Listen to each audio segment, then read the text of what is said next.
అందరికీ నమస్తే. నేను మీ Ashok Kumar. Welcome to our channel. నమస్తే షణ్ముఖ్ గారు. నమస్కారం అండి. వక్ఫ్ బిల్ అండి, ఏది ఏమైనా కూడా ప్రస్తుతం రాష్ట్రపతి చేతిలో ఉన్నది. అటు దిగువ సభలోను ఇటు ఎగువ సభలోను కూడా బిల్ పాస్ అయిపోయినది. కానీ ఇక్కడ మనం కీలకంగా పరిగణించాల్సిన విషయం ఏంటంటే, జగన్మోహన్ రెడ్డి ఒక సభలో బిల్లుకి వ్యతిరేకంగా ఉన్నాడు, కానీ ఎగువ సభలో వచ్చి బిల్లుకు అనుకూలంగా ఉన్నాడు. ఆయన మొట్టమొదట వక్ఫ్ బిల్లుకి ఆయన వ్యతిరేకం అని అన్నప్పటి నుంచి సోషల్ మీడియా వేదికగా ఆయన పైన ముస్లింస్ దుమ్మెత్తిపోస్తున్నారు. ఎందుకు అంటే, జగన్మోహన్ రెడ్డి నమ్మి వక్ఫ్కి సంబంధించిన స్థలం ఏదైతే ఉందో దాన్ని సాక్షి కూడా కేటాయించడం జరిగిందండి గతంలో. ఇప్పుడు ఈ బిల్లు పాస్ అయితే సాక్షికి సంబంధించిన వక్ఫ్ భూమి ఏదైతే ఉందో అది వెనక్కు తీసుకునే ఛాన్స్ అంటుందా గవర్నమెంట్? మీరు ఏమంటున్నారంటే, మీరు అడిగినటువంటి ప్రశ్నలో ఒకవైపు జగన్మోహన్ రెడ్డి గారి యొక్క పార్టీ వైఎస్ఆర్సీపీ పార్టీ పాలసీ ఏంటి, ఈ వక్ఫ్ సవరణ బిల్లు పైన వాళ్ళ నిర్ణయం ఏంటి అనేది ఒక అంశం.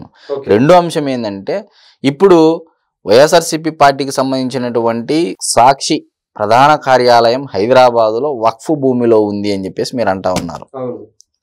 ఈ రెండు ముఖ్యమైనటువంటి అంశాలు.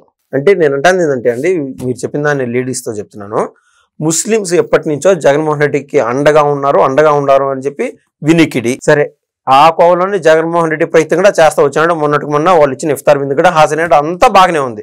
ముస్లిమ్స్ జగన్మోహన్ రెడ్డికి అటు ఓటు రూపంలోనూ, అంటే ఓటింగ్ జరిగినప్పుడల్లా ఎంతో మద్దతు ఇస్తూ వచ్చారు. అది కాకుండా సాక్షికి అంత మేర భూమిని వక్ఫ్కు సంబంధించిన భూమి కూడా ఇచ్చి వాళ్ళకంటూ వాళ్ళకు ఉన్నటువంటి కృతజ్ఞత భావం అనుకోండి, ఏదైనా స్నేహభావం అనుకోండి, ప్రూవ్ చేసుకున్నారు అటు రాజశేఖర రెడ్డి గారి టైం నుంచి కూడా. కానీ ఏది ఏమైనా కూడా అండి, అది సవర్ణల మంచి చెడ్డ పక్కన పెడితే అంతో ఇంతో ముస్లిం సమాజంలో కొద్దిమేర ఎమోషన్ ఉంది వక్ఫ్ బిల్లుకి సంబంధించి. ఈ బిల్లుకి కరాకండి ససి అంటే ససి అని చెప్పి జగన్మోహన్ రెడ్డి వ్యతిరేకించింటే యావత్ ముస్లిం సమాజం జీవితాంతం జగన్మోహన్ రెడ్డికి తోడుండేది. ఇప్పుడు పూర్తి స్థాయిలో వ్యతిరేకత అయిపోయింది అని చెప్పి బయట టాక్. ఏదేమైనప్పటికీ అసలు ఈ వక్ఫ్ సవరణ బిల్లుకు పేరు పెట్టారండి, ఉమీద్ అని చెప్పేసి పేరు పెట్టడం జరిగింది. మరి అసలు దీనికి మొదటి అడుగు ఏంది, అసలు వక్ఫ్ అంటే ఏంది, ఎప్పుడు దీనికి అడుగు పడింది, దాని తర్వాత ఎప్పుడు ఇది బోర్డులు ప్రవేశపెట్టారు ఇటు రాష్ట్రంలోనూ అటు కేంద్రంలోనూ. మరి నిన్నటి 2025 బిల్లు ఏదైతే ఉందో ఆ బిల్లులో ఎంతమంది సభ్యులు రాజ్యసభలో, లోక్సభలో అంటే అయిపోయింది, లోక్సభలో వైఎస్ఆర్సీపీ పార్టీ యొక్క నిర్ణయం ఏ విధంగా ఉంది, మరి అదేవిధంగా రాజ్యసభలో ఎలా ఉందనేది చెప్పాలి మనం. మరి వక్ఫ్ అంటే ఏందండి, ఏదైనా ముస్లింలో ఉన్నటువంటి కొంతమంది సంపాదించినటువంటి వారు లేదా మంచి మనసుతో దానం చేసేటువంటి గుణం ఉన్న వాళ్ళు, ఏదైనా అది ల్యాండ్ కానీ సహాయం ఆ యొక్క ముస్లిం సమాజం అభ్యున్నతికి కానీ ఇచ్చేటువంటి స్థలము దానము అంటారు, దాన్ని సదాకా ఏదో అంటారు వాళ్ళ భాషలో. మరి ఏదేమైనప్పటికీ ఆ వక్ఫ్ అనేది 1954లో తొలి అడుగు పడింది.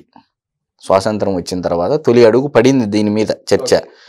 95లో ఇటు రాష్ట్రంలోనూ అటు కేంద్రంలోనూ ఒకేసారి వక్ఫ్ బోర్డులు అని చెప్పేసి స్టార్ట్ చేశారు 95. మరి ఎన్డీఏలో భాగస్వామిగా చంద్రబాబు నాయుడు గారు 3 దఫాల నుంచి 4 దఫాలుగా కంటిన్యూ అవుతున్నారు. మరి చంద్రబాబు నాయుడు గారు ముస్లిం సమాజానికి ఏ హాని కలగలేదు, ఆయన యొక్క ప్రభుత్వ పరిపాలనలో ఏ హాని ముస్లిం సమాజానికి అయితే జరగలేదు. ముస్లింల ఎన్డీఏతో భాగస్వామిగా ఉన్నా కూడా రంజాన్ తోఫా, విదేశీ విద్య, మైనారిటీ కార్పొరేషన్ల రుణాలు, హజ్ సబ్సిడీలు, హజ్ హౌసులు, వేతనాలు ఉంటాయి కదా, ఏదో వాళ్ళ ముతవల్లీలు మౌజంలు అని చెప్పేసి అంటారు, వారికి జీతాలు, మరి ఇలా అన్ని రకాలుగా ముస్లిం మైనారిటీకి సంబంధించి అంటే పేద ముస్లింలకు పెళ్లి కానుకలు, మరి విదేశీ విద్య, ఇలా అన్నీ చేసుకుంటూ వచ్చారు.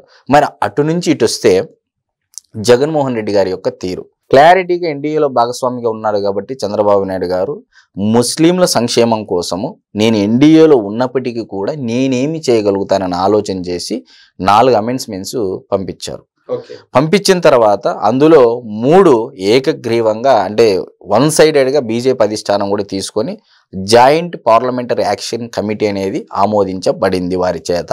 అంటే అక్కడ బీజేపీ ఎంత బలమైన పార్టీ అయినా కావచ్చు, కానీ ఇప్పుడు టీడీపీ అనే పార్టీ ఎన్డీఏతో కలిసి ఉండడం వల్ల ముస్లిమ్స్కి పూర్తి స్థాయిలో మంచి జరుగుతుంది. అంటే సెక్యులర్ పార్టీ కాబట్టి. ఇప్పుడు మీరు చంద్రబాబు నాయుడు గారు అధికారం ఉన్నప్పుడు నుంచి చూడండి, ముస్లిం సమాజానికి ఏమైనా హాని జరిగిందా అంటే, ముస్లిం సమాజంలో ఉన్నటువంటి కొంతమంది పెద్దల రూపంలో ముసుగేసుకొని ఉన్నటువంటి వారు వారి యొక్క ధనార్జనకు, వారి యొక్క స్వార్థపూరిత ఆలోచనలకు బలైనటువంటి సమాజం కొంత ఉంటుంది. అది ఏ హిందూ సమాజమైనా ఇంకో సమాజమైనా ఉంటుంది.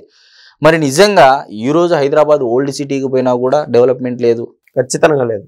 మరి ఇదే వక్ఫ్ ఆస్తులు అసదుద్దీన్ ఓవైసీ గారికి, అక్బరుద్దీన్ ఓవైసీ గారికి ఎన్ని వేల, ఆయన పేరు మీద మెడికల్ కాలేజీ ఉంది, మొన్న హైడ్రాలో కూడా పోవాల్సినటువంటి ఆస్తి అది, మరి చాలా ఉన్నాయి అలాగా. మరి నేను అనేది ఏమంటున్నానంటే, మనము జగన్మోహన్ రెడ్డి గారి యొక్క తీరు ఏ విధంగా ఉంది ముస్లింల పట్ల, మైనారిటీల పట్ల అని అనుకున్నట్లయితే లోక్సభలో వ్యతిరేకం అని చెప్పేసి అన్నాడు. మిథున్ రెడ్డి గారు స్టేట్మెంట్ ఇచ్చారు. మరి రాజ్యసభకు వచ్చేదలికే 7 మంది సభ్యులు ఉన్నారు వైఎస్ఆర్సీపీ పార్టీ. మోడీ బిల్లుకు మేము ఆమోదిస్తున్నాము ఏకగ్రీవంగా అని చెప్పేసి 7 మంది ఓట్లు వేసేశారు. అంటే లోక్సభలో జరిగిండేదే చర్చ జరుగుతుంది ఇప్పుడు సోషల్ మీడియాలో. వైఎస్ఆర్సీపీ పార్టీ సోషల్ మీడియాలో ఏంది, మేము ముస్లిం సమాజానికి వ్యతిరేకం అని చెప్పి చూపించేస్తున్నారు. కానీ రాజ్యసభలో అనుకూలంగా ఓట్లు వేసిండేది ఎక్కడ మీకు రావట్లేదు సోషల్ మీడియాలో. ఇక్కడే అండి నా డౌట్, దేశవ్యాప్తంగా చాలా అంటే చాలా ఇంట్రెస్ట్గా చూస్తూ ఉన్నారు ఆ బిల్ని. ముఖ్యంగా చెప్పాలంటే ఒక హిందూస్ క్రిస్టియన్స్ పట్టించుకున్నారు లేదో కానీ ముస్లిం వర్గంలో దాదాపు 80% మందికైనా పూర్తి స్థాయి నాలెడ్జ్తో చూశారు ఎవరు మద్దతు ఇచ్చారో లేదని చెప్పి. అంటే జగన్మోహన్ రెడ్డి వైఖరి పిల్లి కళ్ళు మూసుకొని పాలు తగినంత సింపుల్గా ఉంటుందా? అంటే నేనేమంటున్నానంటే, ఇప్పుడు ఏదో సోషల్ మీడియాలో కూడా వస్తూ ఉంది, సాక్షి ప్రధాన కార్యాలయము వక్ఫ్ భూమిలోనే ఉంది, కబ్జా చేసి కట్టారు. సో అందువల్ల నేనేమో జగన్మోహన్ రెడ్డి గారి వెంట ఈ ముస్లింలు ఉన్నారు, ముస్లిం మత పెద్దలు, మనం జగన్మోహన్ రెడ్డి గారి వెంట ఉండాలా, మనకు వాళ్ళే మేలు చేసేది, మనకు రిజర్వేషన్ కల్పించినా కల్పించకపోయినా వాళ్ళే చేసినారని మనం చెప్పాలి కింది వరకు అని చెప్పేసి ఇప్పుడు సోషల్ మీడియాలో చక్కర్లు కొడుతున్నాయి. మరి ఇప్పుడు వక్ఫ్ భూమిలో ఉన్నటువంటి సాక్షి ప్రధాన కార్యాలయం కేంద్ర ప్రభుత్వంగానే అది చట్టం అమలైతే సాక్షి ప్రధాన కార్యాలయం మూసివేయాలా, లేకపోతే జేసీబీలతో తొలగించాలనా? నిజంగా దేశం మొత్తం మీద 3వ అతిపెద్ద సంస్థ అంటే భూములు ల్యాండ్ బ్యాంక్ ఉన్నటువంటి సంస్థ ఏదైనా ఉందంటే ఆ బోర్డు వక్ఫ్ బోర్డు అండి. 9,40,000 ఎకరాలు భూమి ఉంది దేశం మొత్తం మీద. వక్ఫ్ భూములు దాదాపు 9,40,000 ఎకరాలు ఉన్నాయి దేశం మొత్తం మీద. మరి ఈ 9,40,000 ఎకరాలు కొంతమంది పెద్దల చేతుల్లోనే ఉన్నాయి. ఇవి సమాజానికి, దేశ ఆర్థిక ప్రగతికి, రాష్ట్రాల ఆర్థిక ప్రగతికి, అతి ముఖ్యంగా ముస్లింల యొక్క అభ్యున్నతికి, సంక్షేమానికి ఎందుకు ఉపయోగించకూడదు? ముస్లింల సంక్షేమం కోసమే వక్ఫ్ సవరణ బిల్లు తెచ్చామని చెప్పేసి ఒకవైపు కేంద్రంలో ఉన్నటువంటి ఎన్డీఏ కూటమి చెప్తా ఉంది. మరి ఇప్పుడు 9,40,000 ఎకరాలంటే ఎక్కడ, అది కూడా ప్రధాన నగరాల్లో ప్రధాన ప్లేసుల్లో ఉన్నాయి ఆ స్థలాలు కూడా. మరి ఉన్నప్పుడు హాస్పిటల్స్ కట్టచ్చు, సాఫ్ట్వేర్ కంపెనీలకు ఇవ్వచ్చు, లీజుకి ఇవ్వచ్చు, లేకపోతే ఏదన్నా కాంప్లెక్స్లు కట్టేసి బిల్డింగ్లు బాడీలకు ఇచ్చేసి ఆ వచ్చినటువంటి అద్దెలు స్వీకరించి అదే ముస్లింల యొక్క అభ్యున్నతికి వాడచ్చు కదా. ఎందుకు నిరుపయోగంగా పెట్టేశారు లక్షల ఎకరాలు అని చెప్పేసి దీని మీద ఒక ప్రధాన చర్చ జరిగింది. ఎనీహౌ అది బిల్లు ఉమీద్ అనే పేరు మార్చేసి బిల్లు పెట్టడం జరిగింది. నెక్స్ట్ రాష్ట్రపతి గారి యొక్క సైన్ అయిపోతే చట్టం లేకి వచ్చినట్టే.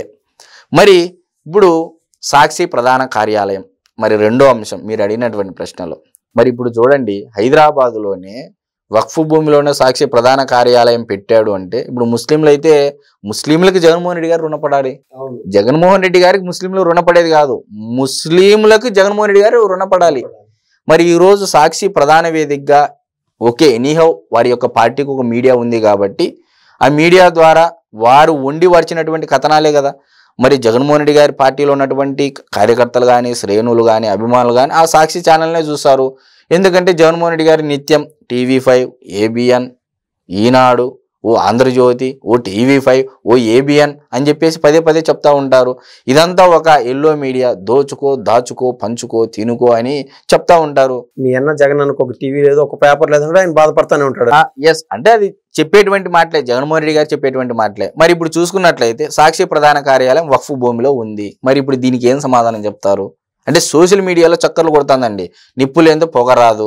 మరి ఇప్పుడు అది రేపో మాపో కూడా దాని వివరాలు అన్ని పేపర్లలో ప్రచురితం అవుతుంది. మొత్తం అది ఎప్పుడు స్టార్ట్ అయింది, ఏ విధంగా జరిగినది అంతా రాబోతా ఉంది. వాస్తవంగా అండి ఒక 10 ఏండ్లు వెనక్కి వెళ్ళి చూసాం కదా, లేదా 10 ఏండ్లు నాలెడ్జ్ గ్రాప్ చేసుకున్నా కదా, బాబు గారు ఏగన జగన్మోహన్ రెడ్డి ప్లేస్లో ఉండి బాబు గారికి ఏగన సాక్షిగా ఉండింటే వీళ్ళ మనస్తత్వం అంటే వీళ్ళ వ్యక్తిత్వానికి ఏమైందంటే, నిన్న ఆ బిల్లు పాస్ అయిన తర్వాత ఆ సాక్షి చుట్టూరు ముస్లిం సంఘాలు బయట ధర్నా చేసిండేటి బాబు గారే కన్నా జగన్మోహన్ రెడ్డి ప్లేస్లో ఉంటే. కానీ జగన్మోహన్ రెడ్డికి ఇవన్నీ అంటే జగన్మోహన్ రెడ్డికి ఎదురుగా ఎవరు వెళ్ళే పరిస్థితి లేదు. అది ఎందుకు లేదనేది ఏం లేదండి. ఇక్కడ భయాన్ని అనేటువంటిది నమ్ముకున్నటువంటి వ్యక్తి జగన్మోహన్ రెడ్డి గారు. అంటే భయం కల్పించడం జనాలలో. సో నిజంగా పులివెందుల నియోజకవర్గంలో ఈరోజు బీటెక్ రవి గారు 30,000 మెజారిటీ తగ్గించగలిగారంటే భయాన్ని తగ్గించారు అంటున్నా నేను. జగన్మోహన్ రెడ్డి గారి మీద ఏదైతే భయం ఉందో ఆ పులివెందుల నియోజకవర్గంలో తగ్గినటువంటి 30,000 మందిలో ఈరోజు ధైర్యం వచ్చినట్టే. అంటే అక్కడ జగన్మోహన్ రెడ్డి గారిని చూసి ఓటేయలేదు, భయంతో ఓటేశారని చెప్పేసి బీటెక్ రవి గారు ఒక ఇంటర్వ్యూలో చెప్పారు. 30,000 మందికి నేను ధైర్యం ఇచ్చాను అంటున్నాడు. నేను జగన్మోహన్ రెడ్డి గారిని ఓడించలేదు, 30,000 మందికి బీటెక్ రవి అనేటువంటి వ్యక్తి ధైర్యం ఇచ్చాడు అని చెప్పేసి మనం చెప్పవచ్చు. నేను అదే చెప్తున్నాను. అదే తరహాలో రాష్ట్రం మొత్తం మీద ఇంకా వైఎస్ఆర్సీపీ పార్టీ ఏ నియోజకవర్గాల్లో బలంగా ఉందో అక్కడ ధైర్యం ఇస్తే చాలు, ప్రజలకి స్వేచ్ఛగా బతికేటువంటి ధైర్యం ఇస్తే చాలు, వైఎస్ఆర్సీపీ పార్టీ కనుమరుగే పరిస్థితి అని చెప్పేసి చాలా మంది రాజకీయ మేధావులు చెప్తా ఉన్నారు. ఓకే, ధన్యవాదాలు. నమస్తే.